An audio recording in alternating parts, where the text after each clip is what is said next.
Oke, kita mulai aja ya langsung dari kita pembukaan dulu. Oke, selamat datang teman-teman di event Cangkruan ya. Eventnya IXC Malang yaitu Portfolio Review yang sudah keempat kali. Perkenalkan, nama saya Anggita Satria Kurniawan. Di sini saya sebagai local leader. Jadi kalau mungkin familiarnya dengan ketua gitu ya, atau gitu. Jadi kalau di XDA ini kita lebih familiar. Langsung saja karena waktunya udah jam 3 lebih dan mungkin nanti kita bisa banyak sekali belajar dari beliau-beliau berdua ini. Nah, untuk yang pertama Mbak Arin dulu atau Mbak Aura Kanza dulu ini? Mbak Arin dulu sesuai dengan. Oh, dari saya dulu. Oke. Oh ya. Oke. Langsung ya Mbak Arin, siap dan tepat kita. Boleh. Baik. Mohon maaf, bisa dengar suara saya kan ya? Aman. Ya, jelas Mbak, jelas. Baik, bismillahirrahmanirrahim. Saya share screen dulu ya. Oke.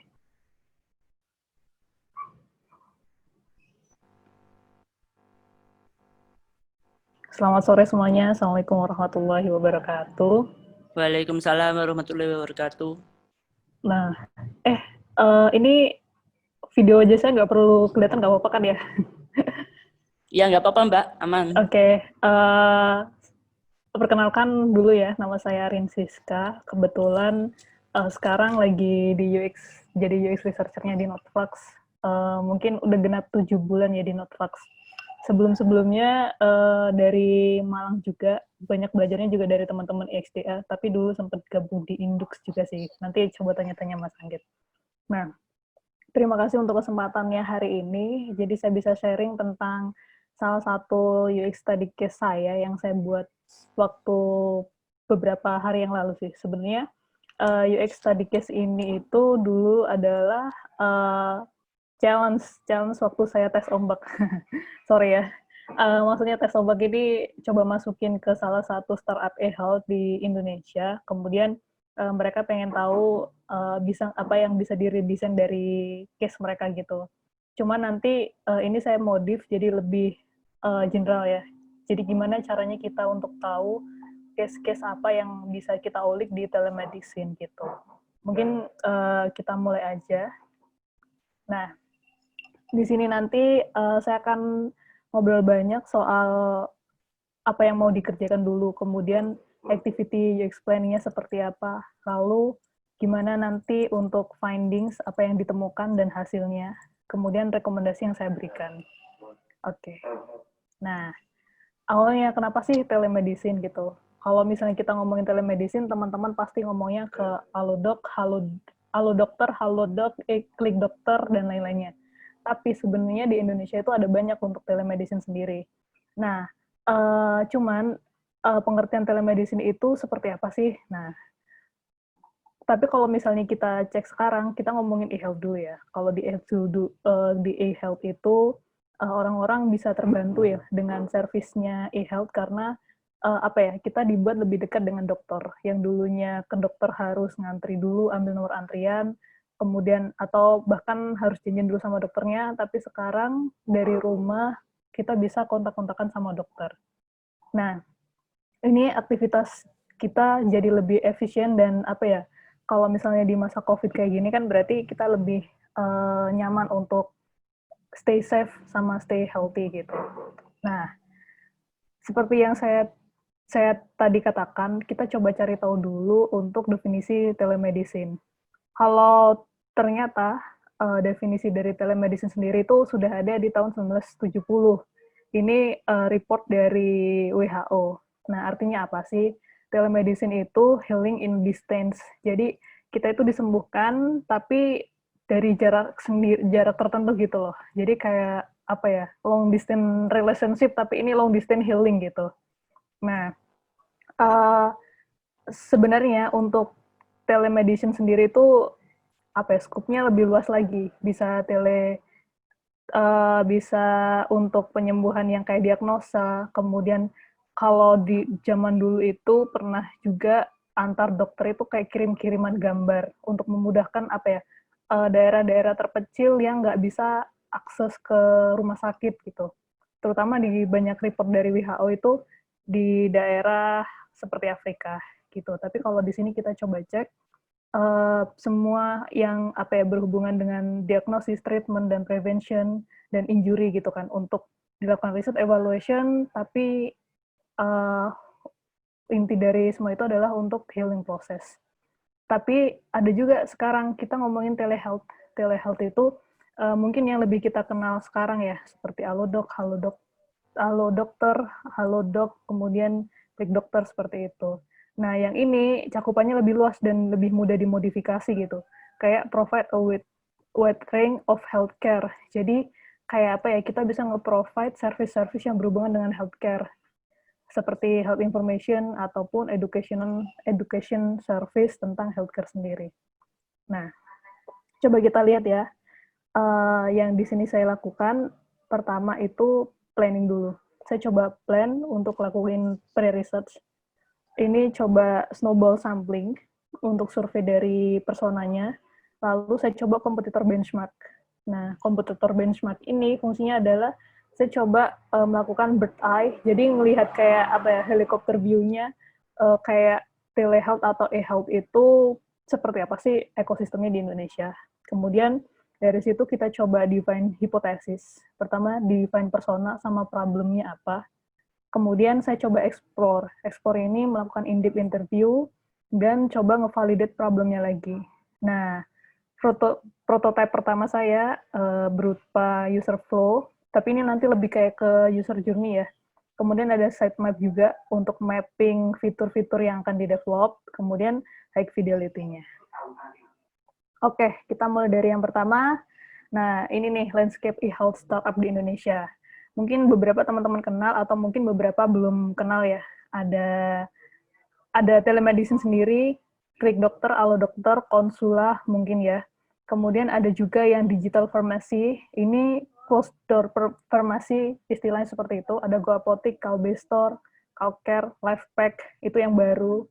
Kemudian ada personalized nutrition. Nah, ini ada Jovi. Ini mereka lebih ke personalized nutrition itu kayak ngasih user personalized suplemen untuk dia konsum gitu. Nah, ternyata ada beberapa yang irisannya kayak Halodoc. Nah, Halodoc ini kalau teman-teman lihat di apps-nya, mereka itu di antara dua, yaitu ada di telemedicine dan digital pharmacy, karena kita bisa beli obat di situ juga. Kemudian bisa juga kalau nggak salah refill resep obatnya dari dokter gitu. Nah, kita coba cari tahu juga sebenarnya user itu terbiasa dengan apa sih? Saya coba cari tahu ternyata fitur-fitur di e-health yang ada di Indonesia itu, yang pertama ada consult with dokter, kemudian ada yang buy the medicine online, lalu ada personalized nutrition, drug reminder, appointment, kayak bikin janji ke rumah sakit, dan ada menstrual calendar yang saya temukan begitu. Kemudian kita coba lempar ke user. Nah, ini cara saya paling gampang nih. Saya coba aku nggak bikin survei di Google Docs sih, tapi aku coba bikin survei via Instagram gitu. Di Instagram itu kan kita bisa interaktif ya, ngasih gambar, kemudian kita bisa ngasih tahu user kayak nanyain by polling gitu. Nah, dari mereka lebih sering pakai aplikasi e-health itu untuk konsultasi sama dokter. Kemudian ada nih yang ngebikin bias banget, menstrual calendar. Kalau saya lihat ternyata user yang banyak ngisi surveinya itu perempuan gitu. Tapi beberapa mereka juga memanfaatkan nomor 3 ini dari e-health ini mereka beli obatnya online gitu. Beberapa mengatakan personalized nutrition, kemudian ada drug reminder sama buat janji ke rumah sakit gitu. Nah, nanti saya coba ambil yang di consult with dokter, lalu BEM medicine online, kemudian karena yang hipotesa nomor 2 ini terlalu bias, jadi saya coba tinggalin dulu, nanti coba kita validasi lagi. Sama kita coba personalized nutrition. Oke. Lanjut lagi. Nah, kemudian saya dapat persona nih. persona saya bentuk berupa behavioral persona. Jadi saya coba cari tahu premis tingkah lakunya user, tapi untuk demografinya seperti apa? Nah, demografinya kita cek dari usia dia dan pekerjaan mereka kebanyakan seperti apa, begitu. Karena kenapa saya pilih behavioral ini, saya lebih fokus ke activity yang akan dilakukan user untuk mengubah behavior dari yang dulunya offline, yang datang ke dokter offline, lalu sekarang digantiin online. Nah, kalau si Irish ini, dia itu, istilahnya, sakit, tapi dia nggak bisa datang ke dokter, karena dia bingung nanti kalau misalnya aku harus jalan ke dokter, itu bikin capek dan bikin nggak nyaman gitu. Nah, terus di sana itu aku juga harus ngantri gitu kata Iris. Nah, jadi kan nanti kita akan bisa mapping problemnya. Kemudian yang kedua ada Roy.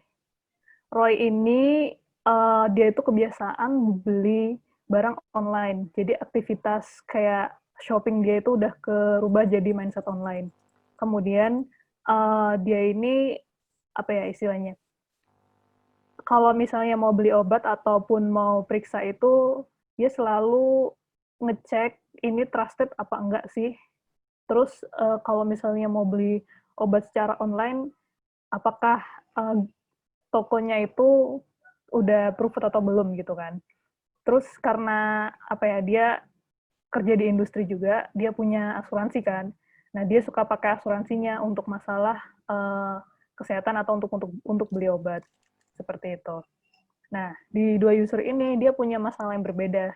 Jadi di sini kita coba tarik garis merahnya pakai kayak ini lebih kayak cup sort ya. Kita coba mapping satu persatu apa sih problem di mereka atau apa sih statement yang mereka berikan. Nah, yang orange ini lebih kayak ke behavior yang journey mereka gitu kan, apa yang mereka lakukan. Nah, karena mereka itu sekarang itu punya online shopping behavior, jadi beli apapun mereka biasakan online. Terus mereka itu juga prefer untuk kemudahan payment-nya, seperti itu. Nah, kemudian yang ungu ini lebih ke arah bisa jadi pain point mereka. Jadi kayak misalnya kalau misalnya pain point sama gain point, lebih ke kalau bilang di UX itu sentimen. Kita ngomongin sentimen dulu. Nah, sentimen yang di sini yang pertama ada virtual doctor visit is convenience. Jadi secara virtual mereka itu nyaman untuk pakai telemedicine. Kemudian yang kedua, nah ini didukung juga masalah COVID pandemic.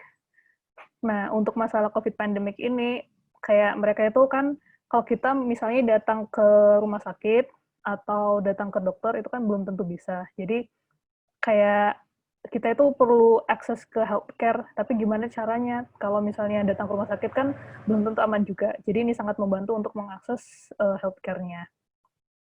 Nah, ini lebih ke arah accessibility dan kenyamanannya. Kemudian yang biru ada dua bagian ini yang nggak bisa dikelompokin sih. Yang satunya lebih ke trusted service. Lalu yang kedua, yang biru ini ada satu momen di mana mereka harus tebus obat dengan mudah gitu kan. Nggak perlu datang ke rumah sakit, nggak perlu antri di rumah sakit, tapi gimana caranya bisa beli obat ini secara online kembali lagi karena mereka terbiasa dengan online behavior itu. Oke, nah jadi kita dapat beberapa hipotesa di sini nih. Yang pertama, online shopping habit. Nah, ini nanti homework nya itu gimana caranya kita coba adopt online shopping ini ke beberapa flow untuk di telemedicine. Misalnya seperti payment method, gimana cara kemudian untuk pembayaran, kemudian gimana caranya mereka misalnya kita beli obat mudah dan tapi tetap trusted gitu. Kemudian yang kedua, mappingan tentang gimana sih cara kita bikin orang itu nyaman, gimana orang sakit kalau misalnya dia harus travel dari rumahnya dia ke tempat apa ya, istilahnya kayak rumah sakit gitu, itu kan jadi bikin dia nggak nyaman. Nah, gimana caranya kita bisa ngebikin itu lebih efisien dan nyaman buat mereka. Kemudian, apa ya, yang ketiga ini masalah prescription. Prescription itu resep dokter. Jadi, bisa nggak kita ngasih kemudahan ke mereka untuk bisa, apa ya, fill prescription itu maksudnya kayak apa ya, kayak membeli ulang resep yang udah dia punyain dari dokter dan nggak perlu konsultasi ke dokter lagi, atau mereka bisa dapat resep dokter itu secara online. Jadi ketika setelah konsultasi mereka dapat resep secara online tersebut untuk beli obat ke apotek gitu. Lanjut.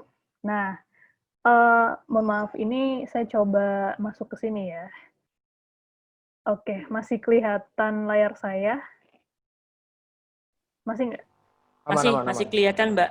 Oke, saya coba masuk ke diagramsnya ini ya, karena dua hal ini nanti masuk ke journey, user flow-nya, sama ke sitemap. Nah, journey utamanya di sini saya coba kelompokkan jadi 3. Ada yang pertama, activity-nya itu user, dia akan mulai dari konsultasi dengan dokter. Lalu yang kedua, dia akan beli obat. Nah, yang ketiga ini, gimana caranya dia bisa apa ya, kayak inilah adjust stamina-nya, keep healthy dan bisa nge-define personalized service-nya dia gitu. Jadi kalau misalnya apa ya, kayak healing from home. Jadi kayak misalnya dia ada treatment khusus untuk di rumah gitu ya. Dari sini kita bahas satu persatu dulu. Ada action. Nah, action ini saya langsung terjemahkan ke cara gimana mereka kontak dengan aplikasi kita atau kayak melakukan activity di aplikasi kita. Pastinya di awal consult with dokter ini, sebelum mereka ketemu dokter, mereka akan ada proses login dan onboarding. Onboarding itu maksudnya ketika teman-teman pertama kali pakai aplikasi itu, kalian akan dipandu untuk masuk dan untuk mengenali aplikasi ini ngapain sih, gitu kan. Nah, kemudian needs-nya apa? Ini needs adalah halaman-halaman yang saya terjemahkan untuk memenuhi aktivitas action login-nya gitu. Ada sign up page, login page, forgot password. Nah, di onboard ini kita coba ngenalin user tentang detail fiturnya apa, kemudian apakah ada promo banner atau mungkin artikel gitu. Kemudian ada chat dengan dokter. Nah, di sini kan berarti kita akan ada aktivitas untuk memilih dokter, masuk ke chat room, dan untuk gimana caranya kita mengakhiri apa ya istilahnya finish definition dari aktivitas chat dengan dokternya. Nah, kemudian ketika aktivitas di bagian journey by the medicine. Nah, ini kan kita coba udah mulai beli obat nih. Biasanya kan teman-teman kalau aktivitas secara offline-nya kan seperti itu ya. Pertama, kita akan dapat online resep. Kalau nggak online resep, mungkin dokter menyarankan untuk coba, ini ya Bu, beli vitamin atau mungkin lebih banyak minum apa gitu. Pokoknya ada rekomendasi dari dokter. Kemudian masuk ke beli obatnya. Nah, beli obatnya ini teman-teman mungkin bisa choose drugstore atau milih apoteknya atau send receipt. Kemudian ada proses shipping dan ada proses transfer payment-nya. Nah, kemudian di sini ada action pas apa ya istilahnya setelah belinya. Jadi after activity by medicine nanti ada apa? Pasti di sini ada ketika obat dikirimkan oleh kurir, pasti di situ ada confirmation page, kemudian ada feedback form untuk servisnya sendiri. Nah, lalu yang di terakhir ini adalah gimana caranya kita ngebantu user tetap stay healthy gitu. Nah, mungkin dia nanti akan butuh vitamin. Nah, ini kadang-kadang flow kita masih berupa asumsi ya, tapi nanti kita coba validate ketika apa namanya ngebikin UI-nya, kita bakal tahu user ini benar-benar butuh apa enggak, gitu kan. kalau misalnya beli vitamin, ini kan nanti needs-nya kan dia harus pergi ke apotek, kemudian atau pilih package yang udah personalized. Kemudian kadang-kadang dia juga harus tahu dulu kan detail need-nya apa, kondisi kesehatannya dia seperti apa, kemudian pilih vitamin yang cocok seperti apa. Nah, terus ketika mereka udah beli vitamin nih, berarti kan mereka waktunya untuk konsum vitamin itu. Nah, gimana caranya untuk ngingetin mereka, kamu harus beli minum vitaminmu ini loh biar kamu tetap biar kamu tetap sehat gitu kan. Berarti kita butuh satu bagian yaitu uh, gimana caranya ngebikin reminder di ponsel masing-masing. Mungkin kalau kita mikir, bukannya pakai Google Calendar juga bisa ya gitu kan. Nanti kita coba masukin gimana kalau misalnya kita coba masukin jadi satu untuk ini biar user nggak akan pakai 2 aplikasi gitu. Baru di sini ada proses repeat. Apa sih pentingnya untuk ngedefine flow journey ini? Nah, untuk ngedefine flow journey ini, kita bisa tahu bisnis proses yang terjadi di user. Itu intinya dari flow ini. Kenapa? Ketika kita mengetahui soal ini, pertama meskipun kita udah tahu bahwa bisa nge-solve masalahnya user, tapi kita juga make sure bisnis kita jalan apa enggak gitu. Nah, dari sini kan kita kelihatan ada 3 journey. Consult with dokter, ini nanti biasanya kalau misal di aplikasi tertentu, mereka akan bayar. Kemudian buy that medicine, berarti kan kita kayak jualan obat, tapi kita nggak semerta-merta jualan obat gitu kan. Mungkin nanti ada buying proses yang lain di sini. Terus di sini kita ngasih istilahnya kayak personalized treatment buat user. Nah, ini di sini biar bisa dapat value dari dia. Nah, jangan lupa dari tiap flow yang ini kita juga harus measure. Usahakan kita punya matriks tertentu. Terutama ketika mereka di awal berarti akuisisi user baru. Kemudian kita harus ngecek juga mereka itu favorable-nya yang di mana nih, yang suka dikunjungi yang mana, terus fitur-fiturnya sampai mana mereka akan pakai itu gitu kan. Lalu tentu kita nanti juga ngukur user satisfaction. Terus berapa turn rate-nya mereka balik lagi untuk pakai aplikasi kita gitu kan. Kemudian ada banyak juga di sini tergantung kebutuhan sih. Nah, seperti itu. Nah, ketika udah tahu journey-nya seperti ini, kita bisa ngebayangin ada beberapa needs di sini kan. Nah, mungkin untuk di fase pertama kita nggak akan serving user needs-nya user semuanya untuk di-solve di satu aplikasi kita. Mungkin kita akan prioritize mana yang bagus untuk diselesaikan terlebih dahulu, begitu. Nah, ini untuk sitemap-nya sendiri yang saya buat. Memang awalnya kita akan coba untuk bisa campur antara ada asumsi nih, tapi kita punya fakta juga, punya data fakta, tapi kita juga pengen masukin satu asumsi. Sebenarnya kalau di saya sendiri, biasanya saya masukin, tapi saya punya kewajiban untuk validate lagi, gitu. Nah, kemudian ada main menu. Main menu ini halaman pertama yang teman-teman lihat ketika pertama kali onboard. Terus yang di bagian level kedua ini adalah fitur-fitur yang teman-teman yang akan disajikan. Ada konsultasi dengan dokter, kemudian ada personalized need, kemudian ada educational service, lalu ada set reminder, dan terakhir tentu ada user profile gitu kan. Nah, yang pertama dokter, konsultasi dengan dokter. Nah, di sini saya pakai 2, ada video call dan chat. Nah, kenapa video call dan chat? Sebenarnya ketika nge-benchmark beberapa aplikasi, itu ada beberapa yang mereka nge-record video call, ada beberapa yang mereka deliver pakai video call gitu. Mungkin biar kerasa realnya ya untuk user face to face ketemu sama dokter. Cuman ada beberapa orang yang prefer dengan chat gitu. Nah, tapi kebanyakan orang itu mereka suka video call karena bisa tahu dokternya siapa, saya ngobrol dengan dokter asli atau saya cuma interaksi sama bot. Nah, itu bedanya. Kemudian, ini asumsi saya pertama yang saya mapping dari problem tadi, user butuh personalized need.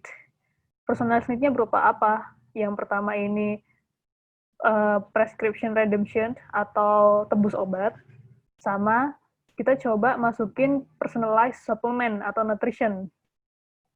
Apakah mereka butuh itu? Nah, nanti kita coba testing gitu. Terus, nah di sini ada bagian educational service. Karena tadi saya dapat referensi kalau misalnya e-health itu akan banyak untuk educational service. Nah, ini bagus untuk dimasukkan juga karena ini juga akan ngebantu kayak user itu apa ya, akan teredukasi tentang pentingnya kesehatan ini juga, dan kita bisa coba main strategi untuk di bagian konten ataupun fitur-fitur lainnya di bagian ini, educational service. Nah, ini di educational service saya coba bagi untuk 4 bagian jenis kedokteran ya, mulai dari specialized need, skin health care, general health, dan ada masalah anak dan ibu gitu. Nah, mungkin nanti ada pertanyaan, kenapa kok nggak semuanya ya kayak dijabarin per kedokteran spesialis gitu kan? Kenapa saya nggak semuanya? Saya merujuk tadi ketika kebutuhan orang di awal itu kan, kalau misalnya mereka pakai telemedicine, mereka aktivitasnya cuman untuk apa istilahnya? Cuman untuk konsultasi di awal gitu kan. Berarti berupa hal-hal yang ringan di awal, namun tidak butuh untuk emergency needs-nya yang harus datang langsung ke rumah sakit gitu kan. Kemudian di tiap page ini nanti akan ada isinya dokter list sama artikel seperti itu. Lalu yang terakhir ada set reminder dan user profile. Nah, kita coba balik ke slide lagi. Oke, ini tadi sitemap. Nah, ini UI version 1 saya, yang saya teskan pertama kali ke user. Ternyata dari UI version 1 yang saya bikin ini, saya dapat beberapa feedback lagi. Yang pertama, memang saya nyebutnya, oke, kita ketemu ini ya, dokter umum dulu. Kita chat, kemudian fit call gitu. Mereka oke, ini menarik sih, bisa chat sama fit call gitu. Biasanya kan cuma chat doang, gitu kan. Terus mereka bilang kalau misalnya dari flow ini nggak ada masalah karena memang udah terbiasa dari behavior teman-teman yang biasanya udah pakai fitur chat sama fit call-nya sendiri. Nah, kemudian ketika masuk ke bagian ini, bagian we have specific treatment for you, awalnya saya pakai 4 ini kan, personalized need, children infant health, skin health care, sama general health care. Ternyata mereka nggak paham kenapa harus ada personalized need di sini gitu. Alasan mereka, kayaknya kalau di telemedicine, ini masih belum aku butuhin sih. Soalnya kalau misalnya ngomong di telemedicine, saya cuman mau untuk masuk ke aplikasi ini untuk ketemu dokter gitu. Kalau untuk personalized needs mungkin belum jadi istilahnya, belum jadi hal yang utama gitu kan. Kemudian mereka tanya di sini, ini ya untuk bidan atau untuk caranya datang ke bidan atau untuk treatment ibu hamil gimana caranya? Kan kalau di COVID kan mereka kan malahan skip yang harusnya tiap bulan cek dokter atau ke bidan tapi nggak bisa gitu kan. Mereka tanya di situ. Ternyata saya harus nambah 1 kategori untuk specific treatment, terutama untuk membantu ibu dan anak-anak kecil yang memang dia harus butuh kontrol tiap bulannya ke bidan, bisa seperti itu. Nah, kita coba lagi. Nah, ini versi 1 saya ketika flow yang di sini adalah ketika dokter ngasih rekomendasi dan kemudian kita coba upload resep kita di sini, lalu masuk ke pembelian resep dan reminders. Nah, sayangnya di bagian ini ternyata user bingung ketika kenapa ada nutritionist helper di sini, sama kenapa harus ada daily dose vitamins gitu kan. Mereka bilang kalau misalnya kayaknya ini itu masih nggak paham apa maksudnya gitu kan. Mereka belum pernah tahu ada nggak sih nutritionist helper, kayak misalnya kita harus masukin apa istilahnya, kayak kuesioner untuk bisa dapat dietary needs dan vitamin gitu. Ternyata mereka nggak terlalu aware masalah seperti ini. Tapi mereka aware-nya dengan ada prescription refill. Dan di sini saya melakukan kesalahan. Kalau misalnya prescription refill ini menjadi salah satu fitur, kenapa harus masuk ke link kedua setelah klik ini gitu. Nah, itu nanti bisa jadi evaluasi kita.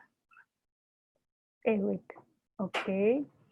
Add reminder tidak ada masalah di mereka, dan ini sangat ngebantu mereka untuk konsum vitaminnya secara teratur gitu, atau obat secara teratur. Nah, ada 3 masalah nih, ada usability issue.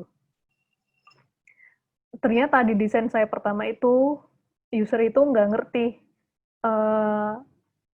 waktu waktu milih dokter itu mereka nggak paham. Mereka tanya ke saya, ini free apa bayar ya? Gimana cara saya ngebedain dokter yang free sama yang bayar gitu kan? Kemudian kira-kira aku bisa ngecek nggak dokter yang online sama yang nggak online gimana gitu? Kalau misalnya dari sini kan, nanti saya tunjukin UI-nya deh. Terus mereka kaget, ada satu orang yang bingung, kenapa sih kok harus upload foto resep gitu? Untuk apa? Nah, ternyata mereka nggak paham flow ketika mereka harus redeem ininya, tebus obatnya gitu. Terus, waktu masuk lagi, ternyata ada lagi temuan-temuan baru dari user ketika mereka pakai aplikasi itu. Nah, di sini user ini ternyata mereka punya beberapa concern gitu kan. Ada 3 concern lagi yang saya kelompokin. Yang pertama, mereka itu kalau misalnya pakai telemedicine, harapannya adalah ketika aku pertama kali memutuskan ke dokter, di situasi yang gak aman ini, aku lebih baik konsultasi dulu untuk tanya apakah aku perlu ke rumah sakit atau enggak. Nah, itu jadi pembantu banget untuk mereka gimana caranya ngasih tahu mereka kalau keadaanmu cuma kronis atau belum terlalu parah. Jadi kamu nggak perlu ke rumah sakit atau datang ke tempat praktek saya. Nah, kemudian yang kedua ini masalah untuk datang ke spesialis gitu. Mereka itu kayak misalnya kalau datang ke spesialis kan nggak mau ngantri ya. Karena memang kalau biasanya nggak parah-parah banget, ngapain harus pergi ke spesialis. Justru dengan telehealth ini, untuk masuk ke spesialis ini, kita terbantu banget konsultasi dulu, perlu datang ke rumah sakit apa enggak, baru kita menentukan itu. Nah, di situ sangat membantu sekali. Terus, nah untuk masalah yang warna ungu ini lebih ke arah pembayaran. Di pembayaran ini mereka lebih banyak tanya juga, bisa nggak aku connect sama asuransi gitu kan. Terus yang kedua, bisa nggak ya kalau misalnya yang kedua ini mereka ngasih tahu ada aplikasi yang kalau aku misalnya pakai telemedicine yang ini, aku bisa dapat diamond. Nah, diamond ini kayak misalnya poin ya, kalau misalnya teman-teman di e-commerce. Dan itu bisa dipakai untuk ketika kita mau konsultasi lagi. Nah, yang ketiga juga, ini menarik. Kalau yang tadi connect insurance itu mereka tanya, yang ketiga adalah gini, kalau misalnya connect ke BPJS gimana ya? Kan lumayan tuh kalau misalnya datang, istilahnya, masuk ke konsultasi dokter, saya harus bayar 25.000 atau 50.000 kan. Tapi kalau misalnya pakai BPJS, kita bisa gratis untuk konsultasinya. Mereka sharing pengalaman seperti itu. Kemudian yang ketiga yang seperti yang saya sebut tadi, kayaknya ada ketinggalan nih satu kategori untuk ibu dan kehamilan gitu kan. Apalagi untuk masa-masa COVID outbreak seperti ini. Nah, kesimpulan yang saya ambil dari studi case ini, batasnya mungkin user masih butuh banget untuk nge-provide informasi kesehatan dan education service. Jadi mereka di awal kalau misalnya untuk treatment healing yang seperti udah parah banget, mungkin mereka nggak akan pakai telemedicine. Tapi kalau misalnya untuk di awal untuk sebatas konsultasi dan pengen tahu keadaannya, mereka prefer menggunakan aplikasi telemedicine. Kemudian ada nih case yang menarik tentang asuransi. Nah, ternyata kalau misalnya dipelajari lebih jauh, itu nggak semua telemedicine di Indonesia connect ke asuransi ya. Kalau nggak salah baru satu deh telemedicine di Indonesia bisa connect ke asuransi. Kemudian yang perlu dipertimbangkan lagi, nggak semua asuransi bisa masuk ke telemedicine. Kenapa? Karena proses untuk klaim asuransinya itu lebih ribet lagi. Nah, di sini nih, nanti kita harus pakai metode yang beda lagi untuk risetnya. Mungkin kita bisa pakai service design, atau gimana caranya kita memahami dulu SOP-nya seperti apa, gitu. Terus, nah, setelah ngerjain ini, ternyata, kalau saya biasanya belajarnya di B2B, kemudian ini masuk ke B2C, ternyata UX ini iteratif, di mana ketika saya awal tadi udah ngeriset, ternyata saya harus ngeriset lagi ketika aplikasi saya sudah jadi. Jadi kalau teman-teman bilang, oh di fase ini kok aplikasiku jelek banget ya. Nah, justru itu timing untuk kita memperbaiki aplikasinya dan showing ke user. Jadi feedback dari user itu kita bisa olah lagi untuk perbaikan aplikasi itu. Nah, kemudian ada pertanyaan nih, kalau misalnya telehealth itu dari end-to-end-nya seperti itu tadi, dari journey-nya, apakah kita harus deliver semua fiturnya? Ini nih kita akan bermain scoping ya. Kalau misalnya di research, kita nggak bisa nge-research semua end-to-end solution-nya gitu kan. Jadi untuk meminimalisir biasnya juga, kita coba scoping risetnya. Kalau dari saya tadi, ternyata terlalu luas dari end-to-end awal dia konsultasi sampai beli obat sampai ke personalize. Itu nanti dari situ kita bisa pecah-pecah seharusnya gitu kan.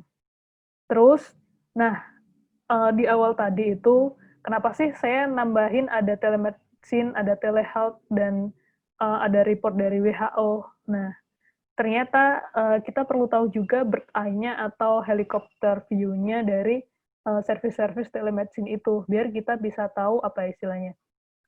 Apakah kita deliver the right solution, dan kalau misalnya belajar dari dulunya, apakah solusi ini udah tepat diimplementasikan sekarang, terus kemungkinan terdahulu itu seperti apa yang bisa kita perbaiki dari sebelumnya gitu.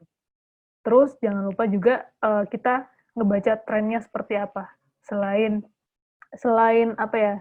yang dilakukan untuk fokus ke telemedicine-nya, bisa jadi kita juga akan dapat ide-ide lain dari e-health lainnya gitu. Oke, sepertinya ini slide terakhir ya. Nah, itu sih dari saya. Terima kasih banyak. Saya kembalikan ke moderator. Oke, terima kasih Mbak Arin. Oke, mungkin tadi Mas Valdi tanya, kira-kira Q&A-nya berapa menit nih? Mungkin kita kasih maksimal ya sampai pukul 14.15 deh, 15 menit lah. Nah, sekarang gilirannya teman-teman nih, tadi kan Mbak Arin udah nyampein materinya, portofolionya kayak sedemikian rupa gitu ya. Nah, sekarang waktunya teman-teman memberikan feedback-nya. Kira-kira dari teman-teman yang disampaikan Mbak Arin tadi, feedback-nya dari teman-teman kayak gimana? Yuk, yang mau kasih feedback silakan. Bisa... Sorry ya, saya coba kasih link prototipe-nya ya. Tadi kelupaan nggak showing prototipe-nya. Oke. Ini Rin ada yang tanya nih. Wait. Kak mau nanya, kenapa nggak melakukan qualitative research? Oke, qualitative research ya. Nah, sebenarnya itu udah ngelakuin qualitative research kan, waktu in-depth interview bareng sebentar. Bareng teman, saya coba sharing screen ya. Oke.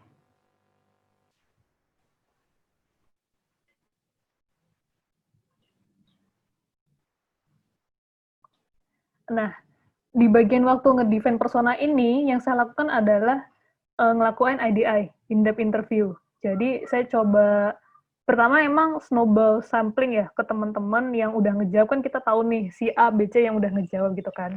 Lalu ngelempar beberapa pertanyaan di chat juga, gimana sih kalian, kalian pakai telemedicine gini gitu.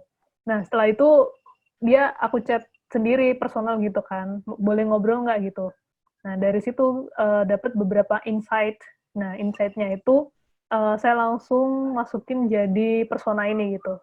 Lalu, nah hasil-hasil dari mapping ini sebelumnya, ini adalah hasil dari in-depth interview-nya gitu. Kemudian, usability testing yang saya lakuin ini itu kualitatif juga, karena saya coba moderate testing, fit call sama user, dan tanya ke mereka preferensinya dari pertama usability dulu ya, apakah mereka udah ngeh sama flow-nya apa enggak, kemudian apakah mereka udah paham betul dengan fiturnya apa enggak, lalu saya juga tanyain konsen-konsen tertentu, terutama masalah problemnya user yang di bagian findings on user problems ini, seperti itu. Kebayangnya kan mungkin kalau yang di depan tadi kelihatan banget kuantitatif ya gitu. Sama ini juga ini sih lebih kualitatif sih, saya coba kompetitor analisis gitu. Oke, terima kasih. Oke. Bagaimana tadi siapa ya? Bagaimana Mas Aji udah dijawab ya? Oke. Nah, tadi ada Mas Reza Radityo. Mas jadi tanya nggak? Mau nanya dong. Mau tanya apa nih Mas Reza? Oke. Oh, saya pakai suara aja ya? Oh, Ya, boleh. boleh. Ya. Pingin nanya dong, boleh lihat UI version yang satu nggak? Yang mana? UI version 1. Oke. Saya boleh masuk. Ya, boleh deh tanya duluan pertanyaannya. Oke. Saya boleh nanya ya? Boleh, silakan. Pingin tahu dong, apa kayak consideration-nya, kenapa pada saat meet the general physician itu langsung ke chat sama video call gitu. Sedangkan kalau mungkin ya, saya sebagai user tuh ada kerasa kayak sebelum saya chat atau video call sama dokter, saya pengen tahu dulu kayak dokter umum yang saya temuin itu siapa aja gitu. Terus kayak misalnya nih orang review sama ratingnya terhadap dokter itu gimana gitu. Nah, sampai Mbak akhirnya memutuskan pakai chat sama video call ditaruh di depan itu kenapa gitu? Oke, baik. Oke. Kebetulan kesalahan saya untuk present ininya ya. Nah, wait. Figma-nya masih bisa dibuka nggak ya? Masih kayaknya. Kelihatan Figma saya nggak? Ya, Kelihatan, Mbak. Oke. Kalau dari sini itu sebenarnya rutinnya seperti ini, Mas. Sorry ya, tadi nggak nge-showing ininya. Nah, ketika chat sama feed call itu mereka akan diarahkan ke bagian chat ini gitu. Lalu setelah itu ke feed call mereka masuknya ke bagian feed call. Tetap di depan nanti mereka akan ada list siapa aja dokter-dokternya gitu. I see, oke. Nah, setelah klik dari dokternya, mereka nggak langsung ke chat room atau ke feed call-nya, tapi mereka akan melihat profil dokternya siapa nih, gitu kan. Dari likes-nya, kemudian experience-nya, kemudian last graduate-nya dari mana, practice place-nya di mana, medical profession-nya lebih ke apa, terus mereka punya STR nggak, gitu. Barulah start conversation. Oke, ada sebelum masuk ke pertanyaan kedua, ada feedback nggak dari sini gitu? Oke. Sebenarnya saya udah cukup jelas sih. Kalau misalnya tadi dijelasin kalau ada bakal dokter listingnya, menurut saya udah cukup jelas. Terus ini boleh langsung ke pertanyaan kedua nggak? Boleh. Yang tadi yang kedua tentang apa ya? Okay. Boleh diulang? Nah, mungkin pertanyaan kedua tuh, ini kan tadi kalau saya lihat di slide-nya, ada ngomong soal rekomendasi nutrisi sama rekomendasi vitamin nih. Nah, ingin tahu Oke. maksudnya Heeh. di balik research-nya nyampe konklusi itu seperti apa? Karena kalau saya ngelihat ya, maksudnya pattern dan tren orang Indonesia tuh kalau ngadepin masalah penyakit, pasti nggak jauh-jauh yang kayak orang bilang kayak masalah angin, atau oh, ya udah kamu minum antangin aja pada segala macam. Nah, terus kayak pingin tahu aja sih kayak gimana akhirnya Mbak mutusin harus ada rekomendasi vitamin ataupun rekomendasi nutrisi yang tadi itu gitu. Nah, oke, itu menarik yang dibahas. Ternyata itu kevalidate, Mas. Apa ya, kayak asumsi yang Mas katain tadi waktu saya di bagian terakhir kan. Awalnya memang saya nge-define ada personalized needs nih. Orang-orang biasanya kayak ada satu page yang namanya ini ya, Pop Store, dia jualan vitamin, cuman kita harus apa ya, ngisi quiz dulu kayak survei untuk dapat rekomendasi vitaminnya. Nah, ternyata waktu kita masuk pasar Indonesia itu saya tanya ke mereka, mereka nggak terlalu untuk konsum vitamin gitu. Nah, itu kenapa di bagian saya ini saya coba masukin biru-birunya, apa kayak ada gray areanya. Nah, di sini ketika saya coba validate ke beberapa user lagi, kemudian mau nggak mau saya harus nge-revisi desainnya saya dulu gitu kan. Jadinya yang awalnya tadi itu, mana ya masuknya, old home screen saya kayak gini. Nah, ini old home screen saya waktu pertama kali validasi. Setelah ini kan chat biasa nih. Kemudian mereka masuk ke personalized needs. Nah, masuk di sini saya kasih recommendation fitur. Nah, ternyata fitur ini nggak kepake dari mereka. Mereka nggak prefer untuk beli vitamin atau cek cara diet gitu. Cuman mereka butuhnya adalah untuk cek kayak untuk redeem ininya, resepnya atau tebus resep. Nah, akhirnya gantilah di UI saya, ada bagian depan ini, saya coba exercise ulang, ada chat, kemudian ada langsung tebus obat. Nah, tapi saya pengen validate lagi nih, apakah memang orang-orang itu nggak butuh personalized helper ya? Saya tetap masukin, tapi masuknya ke deep link, maksudnya ke link yang dalam nih. Masuk ke specialized need, lalu mereka akan dibawa ke bagian ini nih. Nah, get personalized feature-nya. Oh my God, sorry. Ini ada hilang nih. Nah, fungsinya dia di sini adalah dia langsung ngobrol sama dokter spesialisnya di sini gitu. Tapi nanti kita coba masukin di bagian-bagian kayak sistem imun, dermatologi, dental care, hand care. Nah, dari sini kita bisa nge-track user lebih prefer untuk di bagian apa. Seperti itu. Keren. Mungkin, nggak tahu ya, mungkin saya mau ngasih feedback dikit. Sebenarnya case tadi udah oke banget, udah bagus banget. Udah desain rasionalnya udah oke nih. Udah ada backing-an assumption-nya gimana dan segala macamnya, udah bikin. Cuman menurut saya sedikit better pas kita bikin iterasi juga ditunjukin before after-nya gitu. Jadi pada saat ngelihat study case-nya tuh jadi tahu, oh ternyata after-nya begini gitu. Apa yang diperbaikin tuh jadi lebih kelihatan dan lebih menonjol gitu. Biar nanti kayak pertanyaan-pertanyaan yang saya ajukan ini tidak diminimalisir lah gitu, pada saat present case study-nya gitu. Oke, thank you.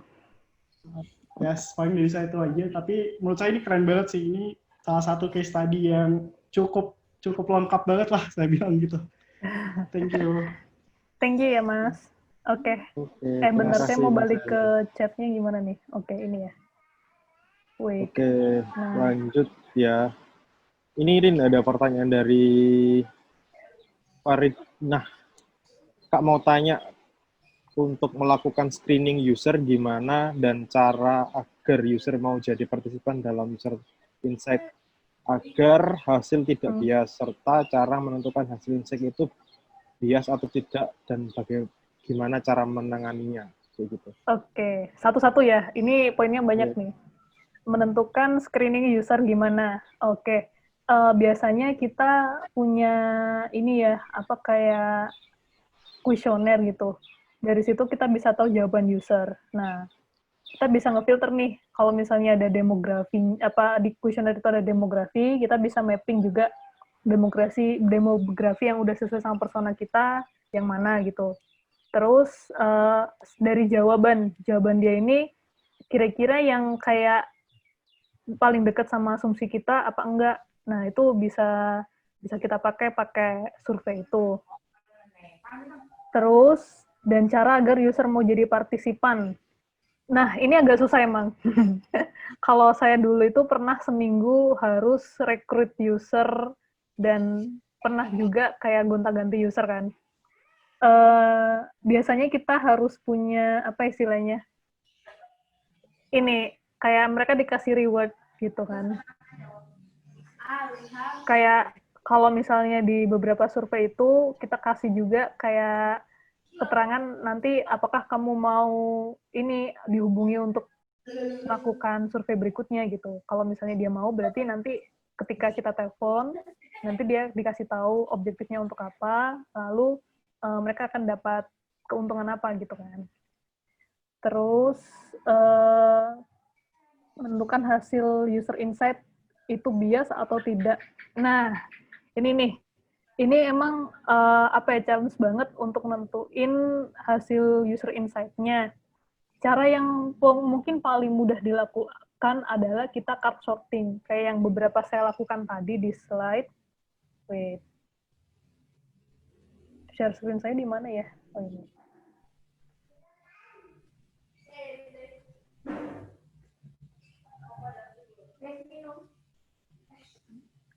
Kelihatan kan ya?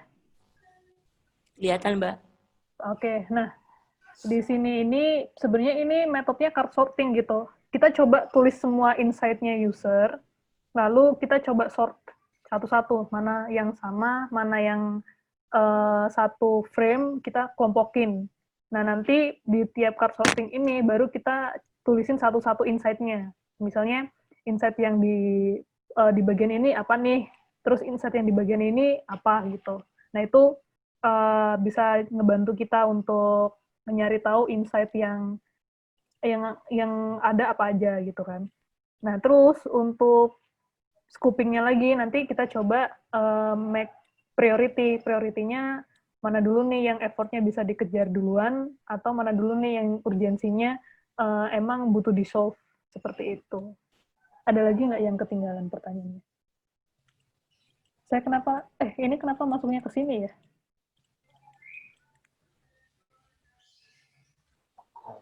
Benar. Oke, mungkin itu ya Mbak atau Mas ini. Oh iya, udah ya. Udah menjawab belum?